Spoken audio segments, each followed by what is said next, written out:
साथ श्री श्रृंगेरी मठ के पीएस बंगरैया शर्मा जुड़ गए हैं। दक्षिण भारत से हैं मूलतः और धार्मिक विषयों के काफी जानकार हैं और दक्षिण की जो परंपराएं हैं उनके बड़े जानकार हैं। भागवत कथा भी आप कहते हैं और कई सारी बड़ी संस्थाओं से जुड़े हुए हैं। बंगरैया जी, आपका स्वागत है। सबसे पहले तो मैं आपसे ये जानना चाहता हूं कि ये जो संगोल है, संगोल को लेकर के कई तरह की बातें की जा रही है। सबसे पहले तो मैं ये जानना चाहता हूं कि ये संगोल है क्या और संगोल की शुरुआत कहां से हुई। क्या ये चोल साम्राज्य का है? कुछ मत यह भी कह रहे हैं कि यह ब्रह्मा से आया है सीधा। ये परंपरा विष्णु और ब्रह्मा से शुरू हुई है। तो वास्तविकता क्या है, इसका महत्व क्या है, इसको किस रूप में देखना चाहिए? और जिस प्रकार के ये कहा जा रहा है कि संगोल की स्थापना, राजदंड की स्थापना, राजशाही की वापसी है, लोकतंत्र की समाप्ति, क्या ये सही है? बंगरैया जी। जी, सारे पैनलिस्ट को भी मेरा प्रणाम। बहुत बड़ा बात है कि संगोल बहुत खास विषय है, इतना आसान से ऐसा निकाल के फेंकने वाला विषय नहीं है।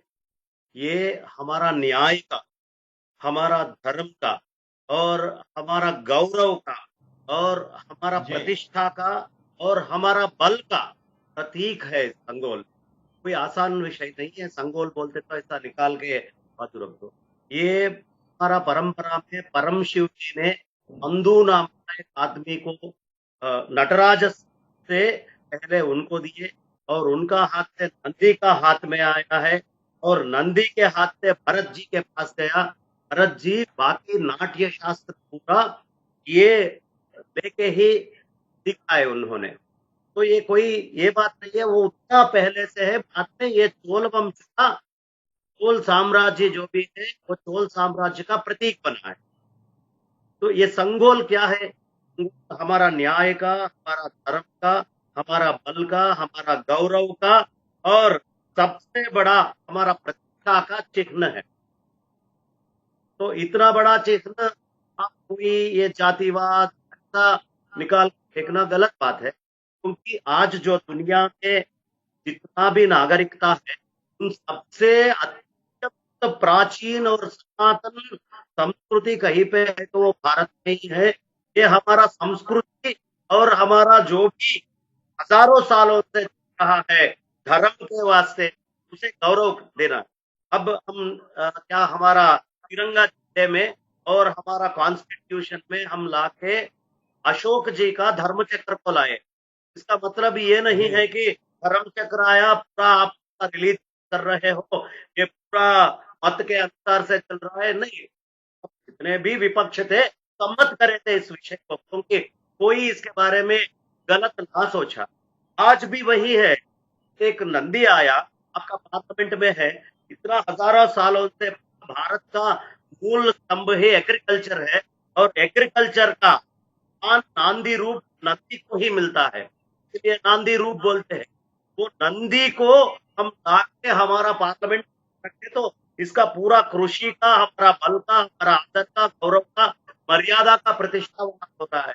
इसलिए इस बात को ऐसा छोटा मोटा जैसा निकाल ठुकरा के बाजू रखना बहुत गलत बात है। जो भी मोदी जी करे वो बहुत प्रशंसनीय विषय है और हम बहुत आनंद है उस विषय।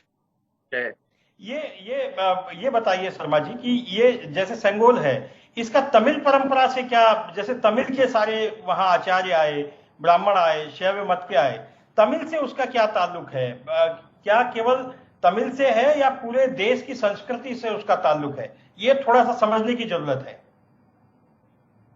ये बोलते तो वो नंदी को पहले से हजारों सालों से इस जाति का धर्म और न्याय का चिन्ह मानते थे। धर्म और न्याय का चिन्ह, यानी कि पहले हमारा कांग्रेस पार्टी जब बना है, कांग्रेस पार्टी में गाय था और गाय के साथ बछड़े का भी था पहले। बिल्कुल तो बिल्कुल, चुनाव नंदी और गाय का जो भी है हमारा न्याय और धर्म से जुड़ा हुआ। जो भी शासक रहने तो वो न्याय और धर्म से रहना, ये बोलने के लिए चिन्ह जैसा उसे देते थे संगोल को। तो ये न्याय और धर्म चिन्ह है। तो न्याय और धर्म तो हर एक सांसद में, हर प्रदेश में रहना ही रहना है। तो इससे सीधा नहीं है, मगर वो भी ये सनातन वैदिक धर्म से जुड़ा है और प्राकृतिक धर्म से जुड़ा है। वो नंदी ये संकोल को धर्म और न्याय का परमात्मा से दिया हुआ प्रतिरूप मानते,